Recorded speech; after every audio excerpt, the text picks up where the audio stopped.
Leo Westerholm served with the 101st Airborne Division in World War II, and the interview has taken place in Lavaca, Texas.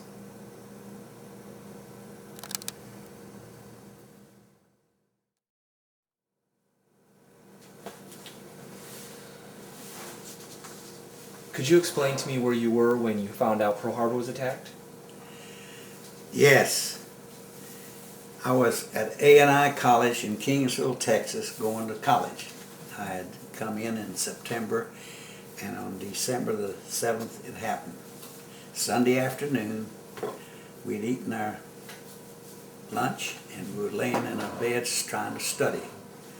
And suddenly 2 other guys come in the room and said, "Hey, we're at war. The Japs have attacked us." Well, I didn't know what the heck they wanted to attack us for, but anyway, we got attacked, and that's where it all started. How did it affect your family? Well, I didn't have a family, but one of my family was my mother and dad, and they were home on a cotton farm trying to eke out a living the best they could. And they sure didn't want me to be a cotton farmer. That's the reason they were making me go to college, even though they couldn't afford to send me there. But I went, and I was studying to be either an ag teacher or I wanted to be a horse doctor. But I knew I'd have to finish up at Texas A&M if I was going to be a horse doctor. Okay? Sure. When did you join the military? At what point were you finally inducted in the military? I went into the military after December the 7th, the following summer. My 2 younger brothers came down to A&I, and I got them into the college and got them settled down. And then I asked my boss, who was also the chairman of the draft board, and I asked him, I said, "Can I stay in for another semester for the fall of '42? And he said, "You won't be able to finish." I said, "That's all I want to know." So I didn't start, and he told me, he said, "Why don't you go home and be with your mother and dad for a couple of weeks before we call you. I won't call you for at least 2 weeks." Well, as it was, it took him nearly 10 weeks before he called me, and then he wore out my welcome at home. But anyway, I finally got called on November the 23rd, 1942. I got on a train and went back down to Kingsville, where I was drafted from, and we sent on over to San Antonio. And let me tell you, we got there just in time for Thanksgiving, and the first thing they did, they said, you, and I was one of the U's, followed the sergeant there. He marched us down to get our first set of clothes, and then he said, "Now take all your stuff and wrap it up, and we'll mail it home, and y'all come with me." And we went down to the mess hall, and he first sat us down, and we got to eat, and then he said, "Now you're going to do KP for 24 hours. This was a kitchen that was open 24 hours a day. They were feeding continuously. I never saw so much food in my life. I thought, golly, they're going to make pigs out of us. And they did. I mean, we just gulletized that food down. It was delicious, we thought at the time. But anyway, that's where we started, and then we was processed over there at San Antonio at Brooks Army General Fort, or whatever you call it, Brooks Field. And that I realized pretty soon it looked like they were going to send us to the West Coast, to Camp Ord. And somebody said, "Man, we don't want to go to Camp Ord because they give you about 6 weeks of training, and then they send you out to the Pacific, and then the Japs will make hamburger meat out of you." I says, "Baloney that." And I saw on this wall a big sign that said, "Join the paratroopers at double pay." A private then got $50. If you was a paratrooper, enlisted man, you got another $50. So I said, "Man, gosh, don't have to walk into battle. I can fly in and jump, and I'm there. And I get twice as much pay." So I joined the paratroopers. And it didn't take very long before I was over Camp Toccoa, Georgia, which is near Fort Benning, and I started my training. And before I left, I met my old buddy, a friend from Blessing, Texas, and he said, "Where are you going, Leo?" And he said, "Well, I volunteered for the paratroopers." He said, "I'll volunteer for them too." So he did, but he didn't go with me. I went, and about 2 weeks later, I'd already been processed, and I'd been jerked out of the line, and the commanding officers for the medics, he said, "You are going to be a medic." I said, "I don't want to be a medic." It says that it's not negotiable. You're going to be a medic. Do you hear me, soldier? And I said, "Yes, sir." So when were you? When did you volunteer for the 101st or for the Airborne unit? When would this have been? Brooks. And what year would this have been about? 42, November of 42. Okay. And so away we went, and I was sent over to Camp Toccoa, Georgia, which is right northeast of Atlanta. And we got our basic training there, 21 weeks of it, because I was one of the first ones in my regiment, the 501, that were just forming up Company A, and I was medic, so I didn't go into Company A. I went into the medical detachment, and I started taking my medical school and learned how to fix up guys that had been shot to pieces. And I don't think I got very good training, but anyway, I thought I had pretty good training. I could do blisters on feet, so I thought that was pretty good. And we had plenty of those. So, and then we had calamine lotion for getting, what do you call that stuff you have calamine lotion for? Poison ivy? Poison ivy, that's right. Everybody got to eat up with poison ivy, including me too. I mean, between our legs and under our armpits and everywhere around our necks. What a mess. Could you take us through the sort of training you went through as a trooper from kind of start until start to finish? The first thing they did, they took us out and wanted to see if we really wanted to be a paratrooper. So they took us out to some 100-foot towers and made us climb up those towers and put on a rig, like the part of what a parachute around our body, and clip that to some lines that were about 20 feet long. And then they said, "Now you just jump out off of this platform and you'll drop about 30 feet, 40 feet before you'll get taut, and then you'll slide down, the rollers will roll you on down there about 500 yards in that sand pit." My gosh, now remember, I was up 100 feet off the ground. That looked like a long ways. And for a minute I thought, I don't want to be no paratrooper. This is crazy. What am I doing?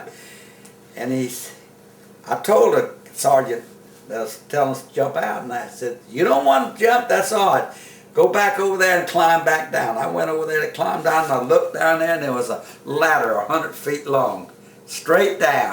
I thought, man, I'd collapse halfway down and fall the rest of the way and kill myself. So I went back over there and got that harness on and jumped out, because I got to the ground quicker and I got there safely. But anyway, that's the way I started. Yeah. And then we went into our basic training and all that kind of stuff, and we got medics. We had to take bayonet practice. We had machine guns, mortar fire, rifle fire. We had to be marksmen and all that kind of stuff. And we learned it all and did everything in time, and we were assigned to a platoon of men, and I got myself assigned to my old friend Rex that had followed me into the paratroopers, so I could be with him. And we went 21 weeks at Toccoa. Then we got up one morning and we walked 90 miles down towards Fort Benning, Georgia. And then the trucks picked us up, and we didn't have to walk the rest of the way. Now that was the end of the second day before they picked us up. And man, you talk about dead. We were damn near dead. 90 miles. Did you have to run up Mount Currahee? Huh? Did you have to run up Mount Currahee? Yeah. I did that one time. I run up there and rolled down. I was dead too. But anyway, we went from there to Fort Benning, and Fort Benning we went through a 4 weeks jump school. That was pretty intensive. That was a lot of fun though. Could you describe your first jump? Oh yeah, my first jump, we got all our training, and then the 4th week we was there, we were going to go out and once a day for 5 days. We would make a jump. We had to do 5 jumps. So boy, I went out there Monday morning and I got my parachute on, and they counted us off and put us in the plane. Well, you know, there's 2 sticks in the plane. First, the guys on the left, they come out first, and the guys on the right, they come out second. Well, I was the number 1 man on the second group that was going to jump. Over there on the other side, there was 11 men, and the first one was Peter Rabbit. That was a skinny little old boy that if you said boo, he would scared and run.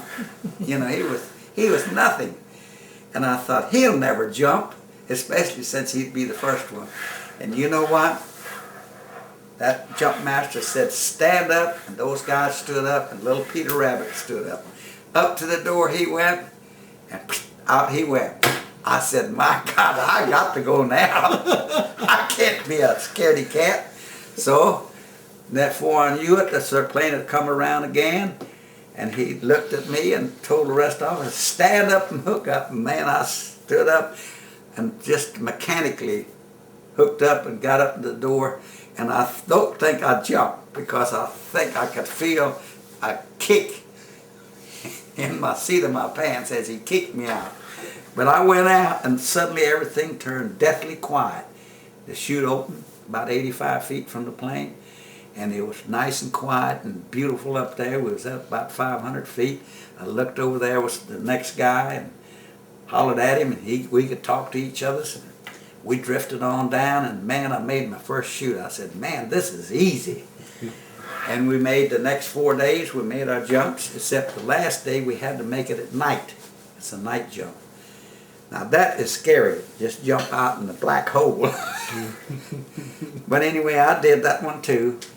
And then we was sent immediately on a 10-day furlough. And I came home for the first time after being in service. So I've been in since November, and in April I come home on my first furlough.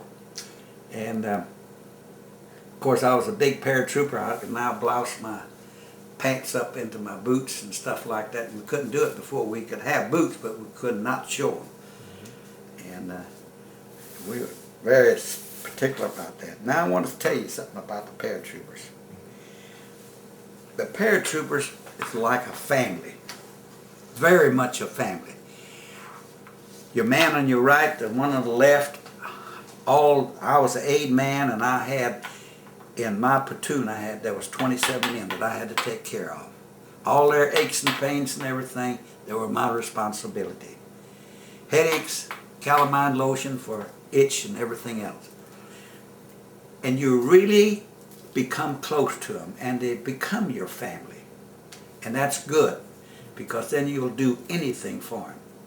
Example, I found myself suddenly, those guys were lugging, carrying not only the rifles, but the machine guns and the mortar pads and the mortar tubes and stuff like that. And I'd see a guy lugging along, and he was pooped out and everything, and I'd run up beside him and I said, let me carry that thing for a little bit. And I could take his machine gun and carry it, because I don't know how they weighed, about 30 pounds, something like that. And I would carry that thing on my shoulders for about a half a mile, and then I'd give it back to him and just give him a break. Then I'd go over and take a little break myself, walk a little bit, and find another guy. And that's the way the medic did it. We helped our men out. They were our brothers, and they meant something to us. And that's why I say that the paratroopers always fought good together, because they protected one another. They believed in it. They believed in each other, that they could do anything. We knew we were good. We knew it. And we believed it. And that's the reason we were damn good. We had a esprit de corps, just like the U.S. Marines. They got a good esprit de corps. But that's because the men all trained together, and they start out with 125 people, and they get down to 100, and then down to 90, and then whoever graduates, they're the family. The rest of them are quitters. You don't want them. You don't want a quitter in your outfit. You want a guy that'll keep it going, like I did. After I saw Peter Rabbit jump out of that airplane, I had to jump out. Man, I would have been a quitter if I hadn't. So that's the way we started, and when we got that, training became more intensified. We went to Camp Mackall, that's up at Fort Bragg. And at Fort Bragg, we had a heck of a good time. We run around in the woods, getting lost and all that kind of stuff. And I was lucky, being an old farm boy, I couldn't get lost very easily. I could always figure out how to get back by looking at the stars and this and that. But most of those city slickers, they were kind of stupid. They couldn't find a way out of a wet paper bag if they was inside it. They couldn't even get out of it. But anyway, I had a lot of fun at Fort Benning, training there, and then at Camp Mackall, we trained all summer. And then they come along and they wanted to send me to a school. I said, what kind of school? He says, oh, don't worry about it, just pack your bags, you're going. I said, where are we going? He said, we're going to send you by train, about 20 of you guys from A Company, B Company, and D Company. And you're from the medics. And I was the only one from the medics. And you all are all going down to the Citadel at Charleston, South Carolina. We went down there, and you know what? When we got down there, they told us that we got to give you a test. So they gave us a test. They turned around and said, we got to give you another test. I said, why? He said, well, you're not any good at languages. As you know, I was Danish, and I could speak the language very good and read and write it too. No, I said, you're not very good at languages. You'll make a good artillery officer. We're going to send you to artillery school. Oh, God, I don't want no damn artillery school. I get separated from my old buddies that I started up with. So we all talked about that night, and we said the only way we all going to get back to where we started was to flunk our test tomorrow. And I couldn't. I said 2 + 2 = 29. We were sure we missed every question. And they called us in that afternoon and looked at the score, and they said, man, you're a dumb thing, you. He said, you're not good at physics. At math. I said, I didn't say I was good at math. I said I wasn't worth a damn at it. I'm good on language. No, your language test showed you're no good. I said, okay, well, send me back to my camp. So they sent us back, and we all came back, and we came back to our buddies, and was we glad to see them. We said, we're never going to get out in that kind of a thing anymore. Well, my first sergeant, which was a guy by the name of, oh, golly, what is his name? I got this sickness in the head, I can't remember anything anymore. That's what you get. When you get 82, you go completely crazy. Golly. But anyway, my first sergeant, he ended up being governor of North Carolina, and he was smart. And he was a good sergeant, except he was a Democrat, and I'm a Republican, and so that made him not so good. But I forgave him for being dumb like that. Anyway, that's the way we were to each other. We believed in each other, we fought with each other to no end. Then after we got through with that, we were pulled out and we were sent up to to Tennessee for maneuvers. We had maneuvers from September, October, November, and to the middle of December.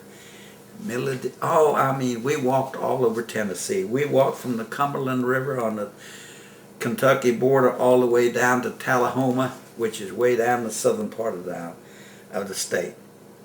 And tell you, we had a good time there, really did. We just, like I say, we was all over the place and really enjoyed ourselves. Got some good training and found out we could do a lot better than we thought. That's where we learned how to sleep out in the open and with the ticks and everything else, and how to stay warm and stuff. Those little pup tents, 2 men in there, you slept real close to each other because that way you could stay warm. Anyway, no kidding. Boy, did we have a good time in Tennessee. And suddenly they pulled us up and put us all back to North Carolina and gave us a pass for 10 days. And boy, we went home in December of 43. Now the war was really getting hot then. I knew that the time was up for training. Now we were fully trained in all weapons, and I was a medic though, and I had more medical training. So when we come back, I think we was back about 3 days, and they had us packed up and on a train, and away we went to Massachusetts. I forget the name of the camp where I was going. I know what it is, but I can't remember now because I got this horrible disease. I can't remember anything. Anyway, we were sent overseas. We got on that boat. We went out, and boy, it was awful weather, cold. And then about the third day out, it started getting warm. We asked the Navy boys, where are we? And they said, oh, we're right off of Florida, a little below Florida. I said, what the hell are we doing down here? Are they going to go through the Panama Canal? I said, no, we're going to England. He said, but we're coming down here and to pick up some others, and we'll catch another bunch of ships. And then about 2 days later, it started getting cold again. Then it got real cold. And then we got some stormy seas. In January of the year, the North Sea and that North Atlantic is the devil with it. I mean, it was growling mad. And we were sick and vomiting all over the place. But I could retain my food, but my buddies, they couldn't retain it. And I was having to go down with their ticket to get their food, and all I would do is turn in the ticket and get the piece of fruit that they got, an orange or an apple, and I'd take that back, and that's all they ate, the whole trip. But I ate all of my food until the guy behind me vomited on me one day and splattered it all over my head and down my neck. God darn it. It wasn't nice at all. I had a few short words for him, and he said he couldn't help it. I said, well, hell, why didn't you throw it off against the wall? But anyway, we got over to England, and we got off the ship and got on a train, and this is where we got our first surprise from the Limeys. My golly, we was on that train just whistling away, and they come by, and they said, these girls, and they gave us a tea, and it was hot tea with cream and sugar in it. And we thought, what the hell, a way to ruin good tea? Why isn't it iced tea? No, you want hot tea. So they gave us the hot tea, and in that tin cup that we had, my gosh, you burn your lips with that hot, because that hot tea was nearly about 210 degrees hot. But anyway, we made it through, and then we got, we thought it was a pie. And said, oh, they're giving us a nice piece of pastry. So we bit into it, and it was a shepherd's pie, which is sheep pie. God, it tasted like it too. Horrible. We weren't quite used to that damn food. But anyway, we made it on the way back to camp. That's all I had to eat that day on riding the train. Where were you stationed when you arrived? All right, we was coming out of, no, not Birmingham. We was coming out of Liverpool. We landed at Liverpool, and then we had to go down to South England. And we came all the way down. That's somewhere in the Hereford Division, somewhere halfway between London and Swindon, and that area in there. And that's where nearly all the paratroopers were stationed, because it's fairly flat land down there where the planes could always have us out, making us jump out there, practicing playing our little soldier boy games and all that stuff. Could you describe some of the training that you received? Oh yeah, let me tell you what, when you got that training there in England, we didn't realize it at the time, but the way it was set up, when the invasion started, I realized, hey, we've done this one before. That was the funny part. They had it pretty well. I don't know if you've ever read the thing about slapping sands. That was an invasion that they made in England about 6 weeks before the invasion of Normandy. And the seaborne troops came in, and we jumped right behind inside the beaches. like we were supposed to, and I come out of that plane, and I hit that ground, but the ground was a tarviated road. And I come down, and my tailbone, ooh, I was out. I thought somebody had kicked me to where the boot stuck plumb up in my brain. It was awful. And I laid there, and all of a sudden, shoo, here come a truck by and missed me by 6 inches. I said, man, I'll tell you, I got well enough to where I rolled off the road. And they still kept coming by. And then here come a tank grinding by. And man, was I glad I rolled over a little through the ditch and a little bit further away. But that's the way it was. That was our training. And Slapping Sands, you want to read that. That's a real good book. That's where the German E-boats caught that practice invasion they had in England. They caught them and sunk a bunch of them, and we had nearly 500 soldiers died in that exercise. And they wouldn't let them any more mail be delivered or sent out because they knew the invasion would start, and they would just call it an invasion casualties. That's what it was written down as. And then they turned loose their stuff to the families, the letters they'd written. But anyway, what a time. What a time. Could you describe what sort of missions your unit was trained to do, like an airborne unit versus what a regular Army unit would have been trained to do? What was your specialty? Well, mine was medics, and I had one thing to do. But when the invasion got ready to start, I was switched from being an aid man for 1st Platoon I Company to 3rd Battalion Supply Sergeant. And they immediately raised me from a private all the way up to a sergeant, buck sergeant, but they said we can't do the paperwork now because we're going to take you over and put you on the plane, and you're to go out and find all the supplies and bring them into the battalion aid station when we get to France. So I said, okay, but when do I get my stripes? And he said, well, we'll do that when we get back. Well, I didn't ever come back. So I was served as a prisoner of war, as a private, the whole damn time. But anyway, that's all right. I didn't mind. What the heck?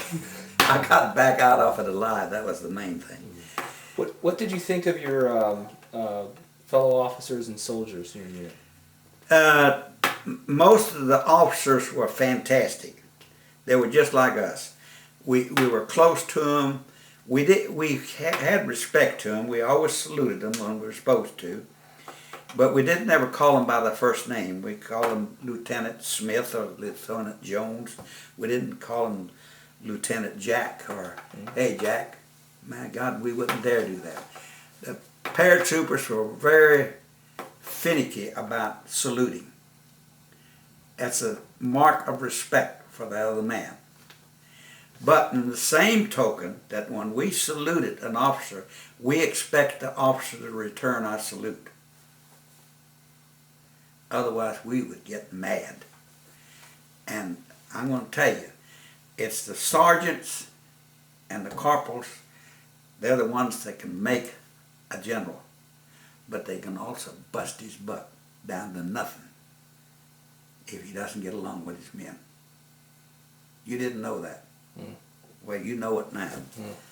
Just remember that. What sort of things did you do to entertain yourself on leave? To what? What sort of things did you do on leave, on your spare time? Oh, yeah, that's the fun part. When we got to England, we'd get, every once in a while, we'd get a pass to go to London. And when you got a pass, you'd also get a chip which showed you what hotel you were supposed to stay in. And that hotel was run by the Red Cross, and you go in there and you only pay 25 cents for a room and a bed in it. But you might find a room that had 5 or 6 beds in it, cots. But at least, you know, you had a place to sleep out of the rain or whatever it was, in the cold. Well, a lot of the guys, they didn't like that, having to pay the Red Cross 25 cents for a bed. Well, it was real easy why they had to.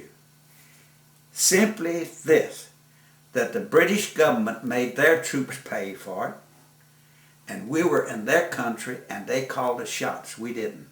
So they told us, you get paid a hell of a lot more than our boys, you pay your price too. Now, what is it they said about the Americans? The Limeys said they're over here, overfed, overpaid, and oversexed. So, you know, we didn't have anything to gripe about. There's always some Americans that gripe about anything. They thought it was not fair they had to pay them. And the Red Cross was just trying to make some extra money or something like that. They were just following orders, what they had to do. Well, how did the local population receive the American GIs? Oh, real good. And that reminds me of another thing. In the whole process, sometimes cut it off. Would you please? Yeah. Okay. Now remember this. I'm a little boy. I'm a big boy. And I like pretty women. And those limey girls look pretty good too. And I met one while I was over there. Her name was Joyce Mackall. And it was on Sunday afternoon, and I was due to go back about 10 o'clock that night back to my camp. And I went out to Green Park, sat on the edge of the bench, just watching the sun go down. And there was two other girls sitting on that bench on the other end. It was about 20 feet long bench, and I was way down on one end, they were on the other end.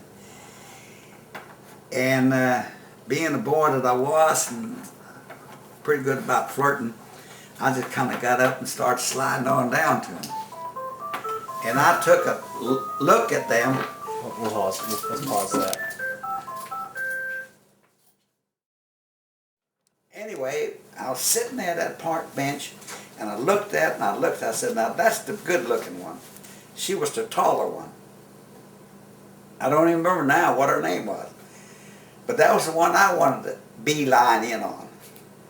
Well, those girls had to go home, so I said, I'll walk you home. So I got on the tubes, rode the tubes here and there, and transfers and everything else.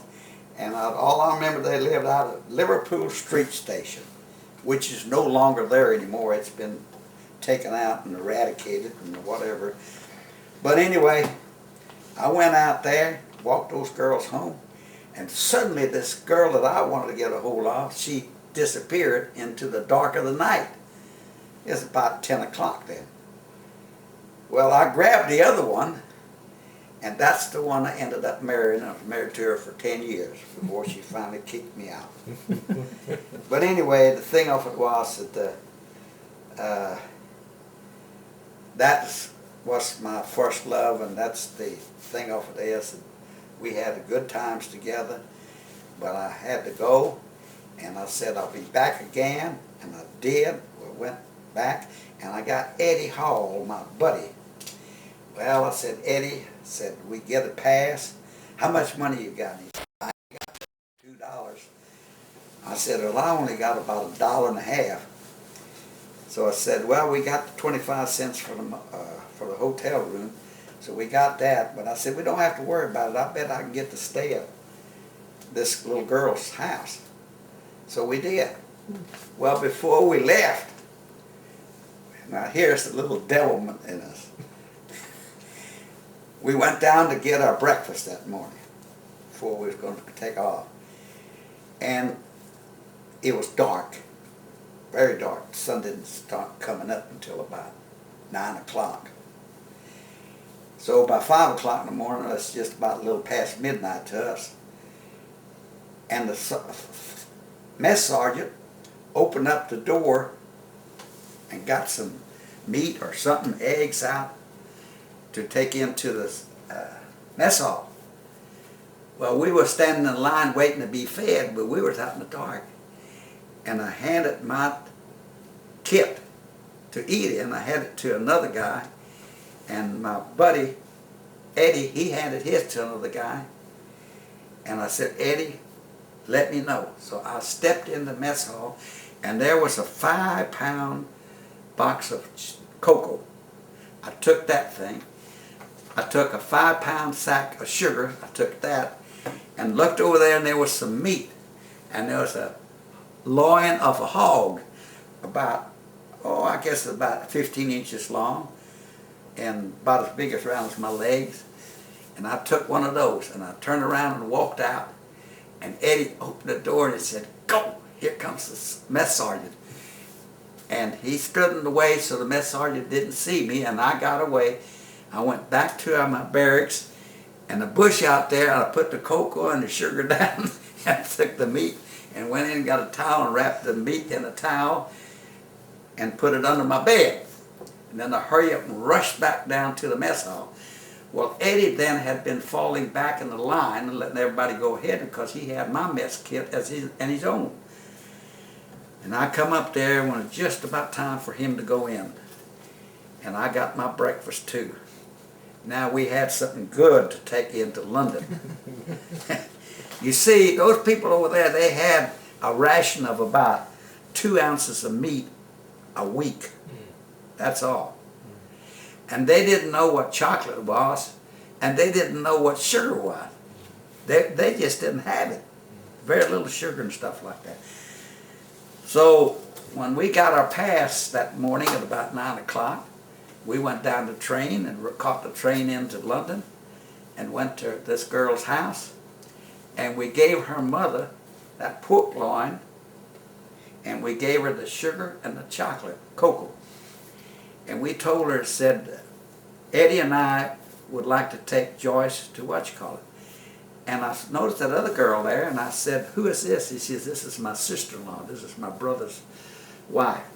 "Oh, well, where's her husband?" He says, "He's in India with the CBI. He's with the Limey troops over there." I said, "Well, can't she come with us? With you and I, and let Eddie take her, and we'll go into town, go to show, and then we'll come back. And then by that time, your mother will have something made out of this stuff." So the mother said, yes, she would be glad to do that. She said, "Just a minute. When y'all go out, stop down there at my sister's house and tell her to come up here. I want her to help me get this stuff ready." So that's what she did. And we went on into London downtown, and we walked up to a symphony hall. And, you know, what's these opera singers, Pavarotti or whatever it is? Yeah, paparazzi. Paparazzi, yeah. And all those guys like that. And we stood there in front, and 2 little old American GIs with 2 little limey girls, and these 2 old women come up to us and said, "Would you like to have tickets to go into that?" She says, "Yes, ma'am, I sure would." I was thinking about whether the place to stay warm, because it was cold outside. This is in February. Mm-hmm. No, it wasn't. It was later than that. But anyway, it was still cold. And so they gave us 4 tickets, and we went in there, and we was down. I now know why she gave them to us, because nobody else wanted them. Mm-hmm. We was in the front row, and right in front of us stood the director. So we could see and hear everything. And we saw an opera going on, and I mean to tell you, it was interesting. Mm. That's when Eddie and I really got some good culture. Of course, those 2 girls got culturized too. we had a good time. We came from that. We came on home, and Joyce's mother had fixed that meat up with potatoes and some vegetables and gravy. Boy, that was good gravy. And it was really good, and a good dessert, and she had made hot chocolate for us. And because that's one thing they get plenty of bread and plenty of milk. There was no shortage of that in England. And so, I don't know what it was, but whatever it was good. And she fed her sister, and her family came there too, and they ate thanks to us. We had brought the food in, because they just couldn't. There was more meat there than they would see for the next year. That's how much meat we brought. So they really had a good time. And I know we were stealing from the United States Army, but you know how we were. We were kids and we'd do anything. And we went on back, and you know what? That's when the invasion started. Could you describe the events that... And when we got back to the camp, they told us, hurry up and pack up, we're going to go into the airport. And we got into the airport, and we were locked down. You couldn't get out. While we was riding the bus over there, they wouldn't let us open the windows or anything or talk to anybody. We were strictly blackout. And we got in there, and we couldn't talk to anybody that was on the airfield. We was isolated. Now, we knew something was wrong when we got 4 meals a day. 6 o'clock, 12 o'clock, 6 o'clock, and at 12 at midnight. All you wanted to eat. How much you want, soldier, they would give you. I want 4 scrambled eggs. How do you want them? Scrambled hard or soft? Soft scrambled. Okay, they would do it just the way you wanted it. Give me another piece of bacon. Give me another slice of ham. They'd give it to you. They were fattening up the hogs for the slaughter. And we knew who was going to slaughter. We were. But that was all right. We were happy. Then that day, for the next 3 days, we went down to the huts where they had laid out where we were going to land. And we could see it. So when we did come in on invasion, I knew right away exactly where I was. I found some landmarks and I said, well, now I know where it is. Instead of going that way, I got to go that way. I knew right away which way. And most often were that way. We had studied those sand tables. That was what they were. Built just like real mock, just exactly the way the terrain was. And we did that for about 5 or 6 days. And in the meantime, they were fattening us up. Man, we were getting fatter and fatter and fatter. Man, we had ribeye steaks and everything else like that. It was the best of food. And the way we wanted it. And the cooks were all kind to us. They didn't snap back and smart talk us or anything like that. But anyway, then June the 4th came. And we got packed up and ready to go. We turned in our kits, wrote our last letters, and got ready to go out to the plains, and in plane, get in our stuff and parachutes and everything. And right before we went down there, orders come down. Invasion's been called off. We won't go tonight. Well, when are we going? They don't know, but it's been called off. I said, well, I ain't griping. I just got another day to live. Because I was going to get killed anyway, and most of it we all figured we would.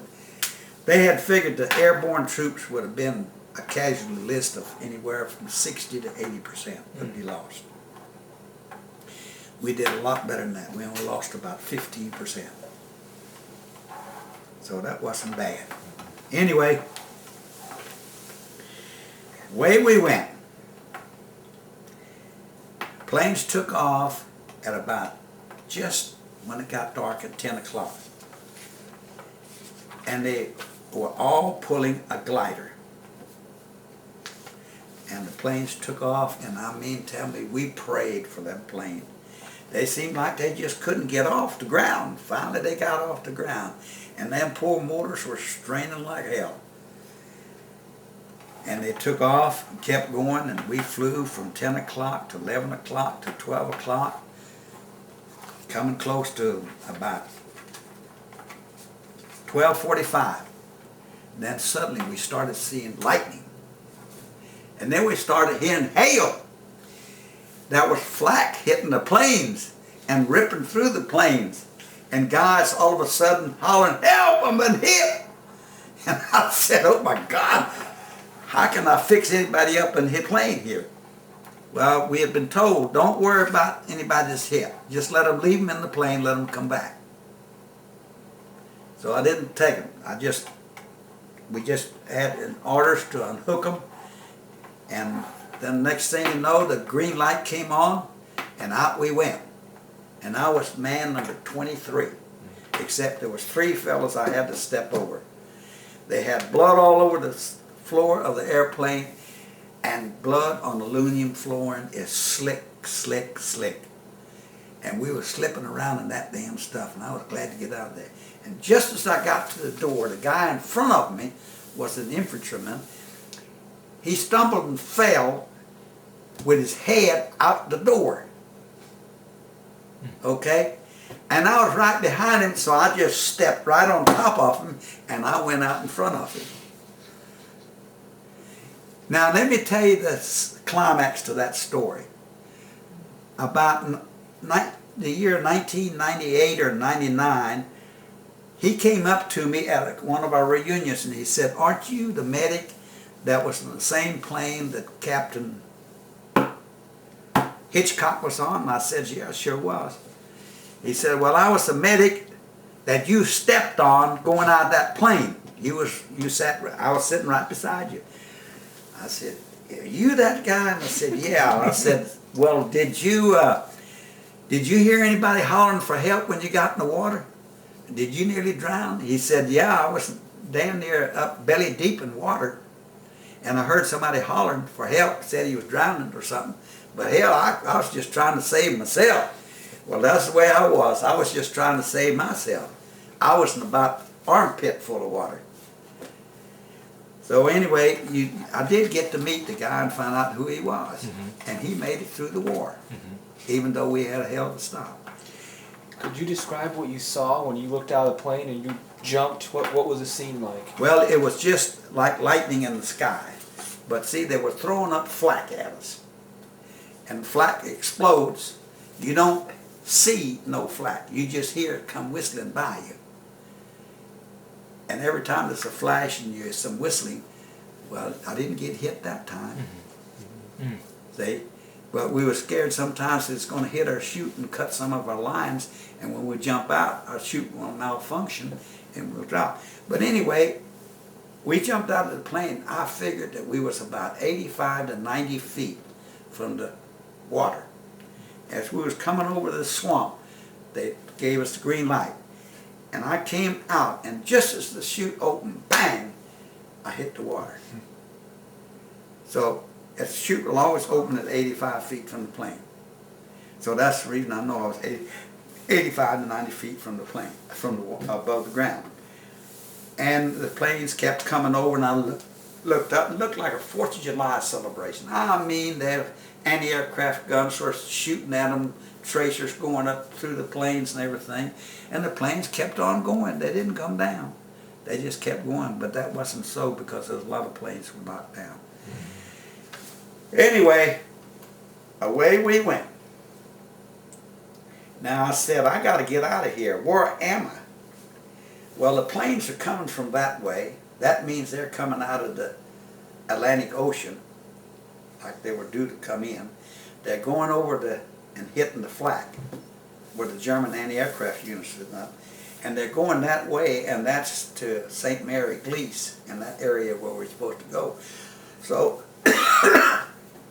I don't think I'm through the river yet. There's a little river there with swamp on both sides of it. And the river was probably about 50 to 100 feet wide. But they did tell us that it was hard to get across it because it was anywhere from 30 to 50 feet deep. Now, with all the junk that I had on me, equipment, I couldn't swim with that equipment across there. So I said, well, I've got to go back the way the planes are coming. So I started back.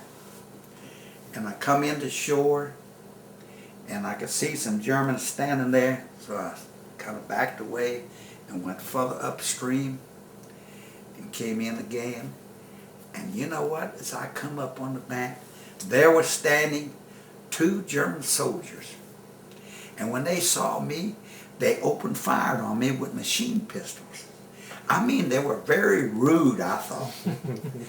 And I could feel the bullets going by me because they were hitting some of my equipment and jerking me around a little bit. So I, of course, dropped back down into the water again because that was my only protection. And then they run that way. I said, well, if they're going that way, I'm going to go this way, the other way, because they're going back to their buddies, and I don't want to meet their buddies. So I started that way. And I went about another 50 or 100 feet, and I come back out on the bank again, and a rifle flare went up. And it scared me. I was scared. I said, hell, this war is hot. And they started shooting at me again. And I said, well, you know what? I know if I was those Germans, I would shoot first and ask questions later. Now, how am I going to get them to kind of change that around a little bit? So I crawled out on the bank, and the grass was probably about knee deep. But I swear up and down it wasn't but about an inch deep. That's what it seemed like. And I crawled in that grass and get away from the water. And I had to kind of crawl up on the slope. And I could see up on the slope when the lights come on, anti-aircraft were firing. I could see there was a lot of troops in that area. Well, I don't know if I'm going to get through those troops, because I'm going right through their gun emplacements. Well, I didn't have long to wait. They turned around and started firing at me again. And they knew I was out there. I was running around, and Feldwebel, that's a sergeant, a German sergeant. He was hollering at his troops to go here, go there, come on, get going.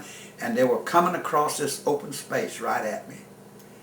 They knew I was out there, and they had to go out there and find me and pull me in.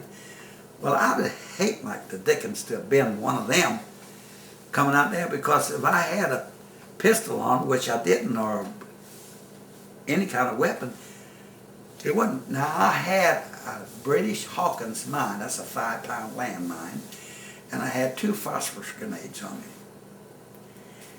And those phosphorus grenades, I was trying to get them out of my pocket and get away from them, because if they got hit by a bullet and opened up, then I would be on fire, and that would burn me bad. So I was trying to get rid of them, and I couldn't get rid of them. And by that time, they were nearly up to me, and one went about 5 feet on this side, and the other one went about 5 feet that side. And they didn't stop. They didn't see me.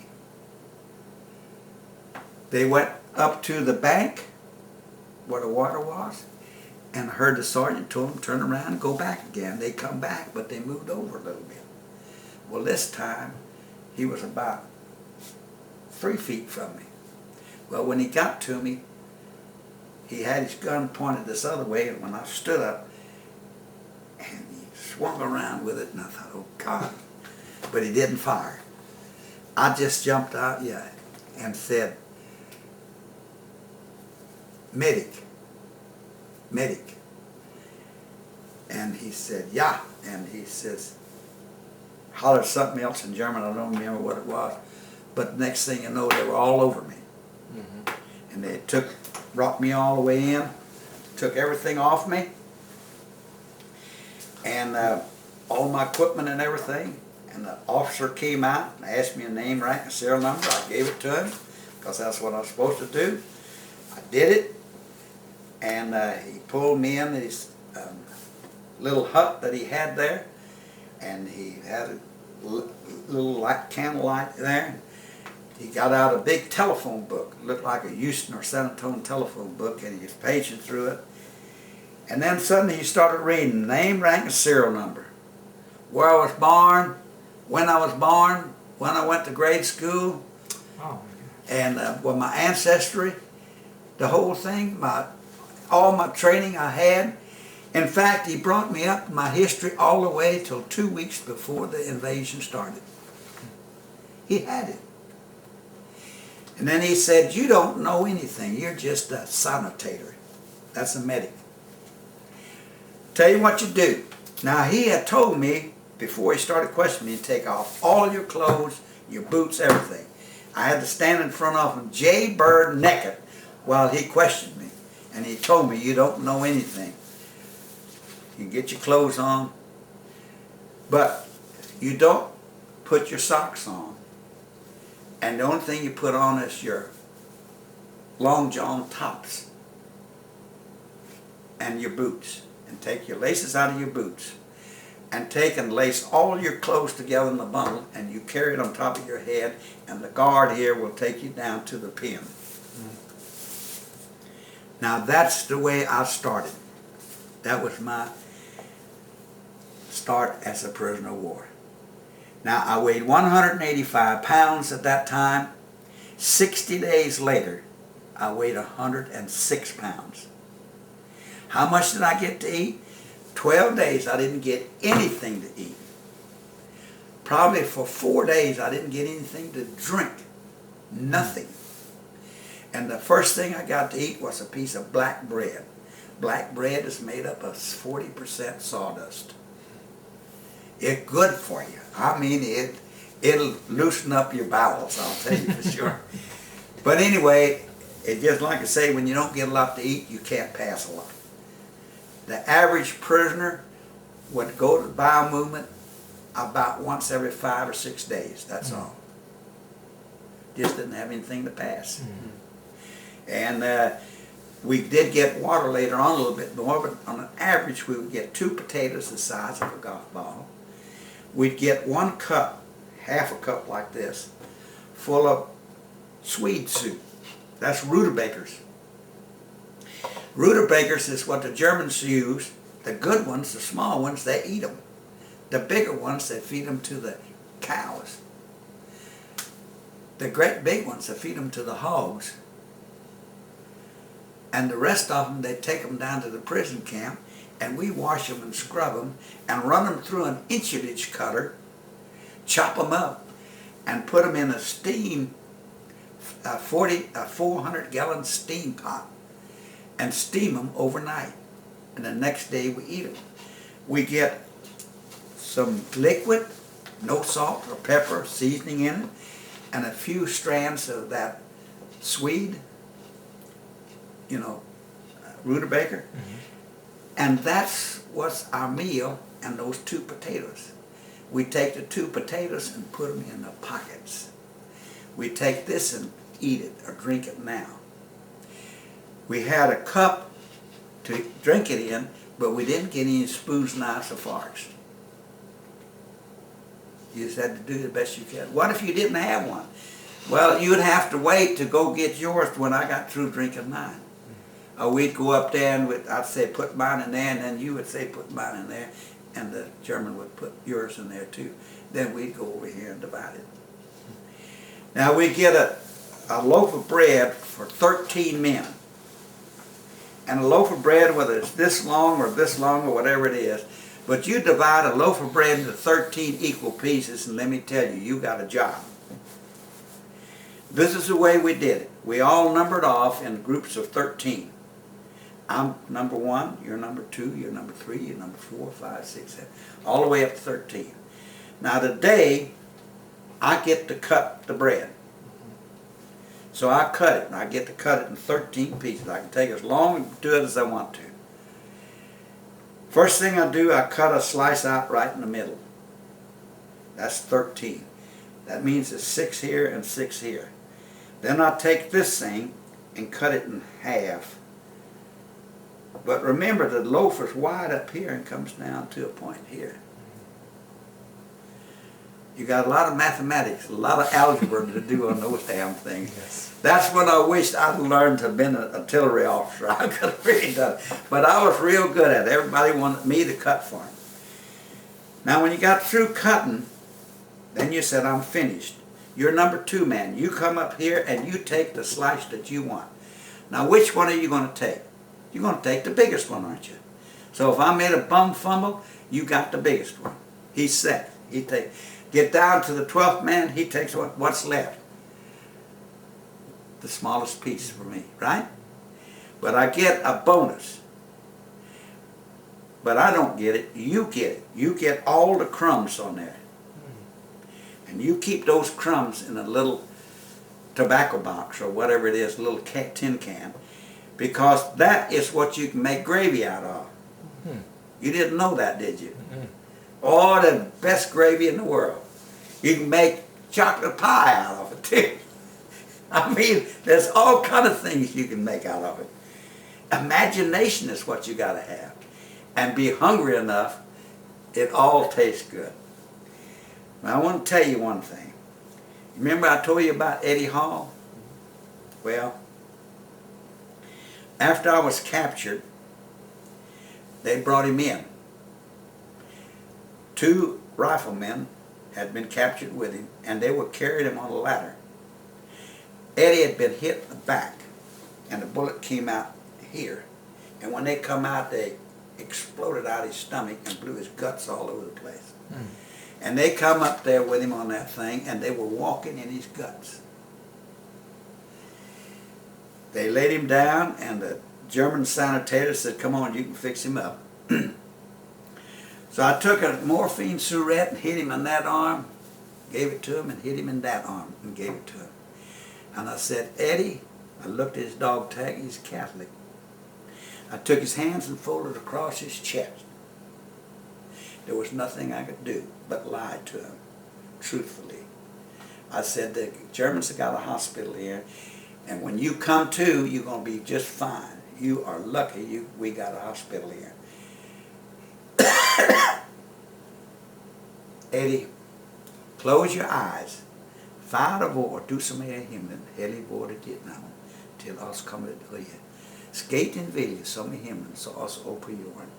And get some of his blood and put it across on his forehead. And I said, repeated the Lord's Prayer in Danish to him, and ended it with Amen, Amen, Amen. And then I went over there and got another cigarette out and gave him another shot right here, so it hit him quick. In 5 minutes he was dead. He was bleeding profusely. What else could I do for Eddie? That's the way I got my first case. And so it's just like you say, there's a lot of wonderful things happen, but Eddie was my buddy. And it didn't make me cry or anything. Later on I thought about it, oh, golly. What is his girlfriend back in somewhere near Syracuse, New York? And I knew, he told me before we came into combat, Lois was her name, Lois Green. She said she had gotten pregnant in December, and she was carrying his baby.